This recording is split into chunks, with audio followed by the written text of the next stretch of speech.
Anong trabaho ni Janet na? Hindi ko alam.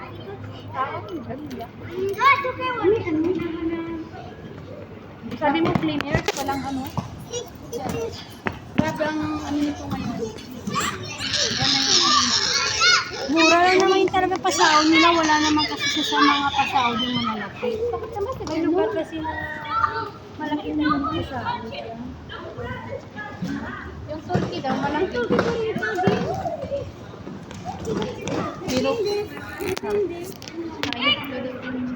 Oo, mas malalain sila sa linisan. Tsaka ano daw doon, wala talagang pahinga. Hindi, sabi nung tsaka Sinusulit yung 8 hours. talaga daw yan sa Turkey. Sinusulit ang 8 hours Mahilig sa talaga Turkey. sila yan sa bilaran, init niya. Ay, hindi ko na pagpalit yung sahod ko din eh. Hindi na ako mapunta doon. Hindi na ako Ha? Oo, doon. Kasi, alam mo, naranasan ko yun nung nasa Serbia kami.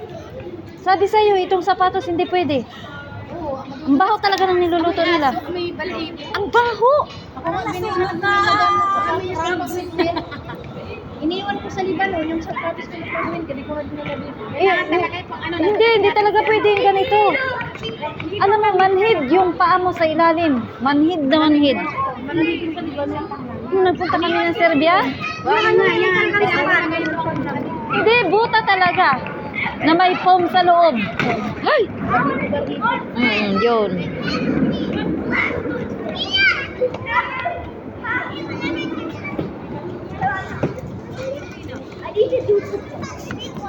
Everyone, get out of my way! Guys, get out of my way! I'm gonna crash. See, your ears is too cold.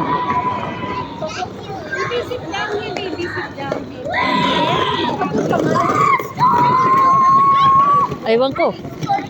Nalimutan ko pangalan. Libby! Uwi na. Ay, tapos Nag-coffee kasi kami. I'm giving this to your face.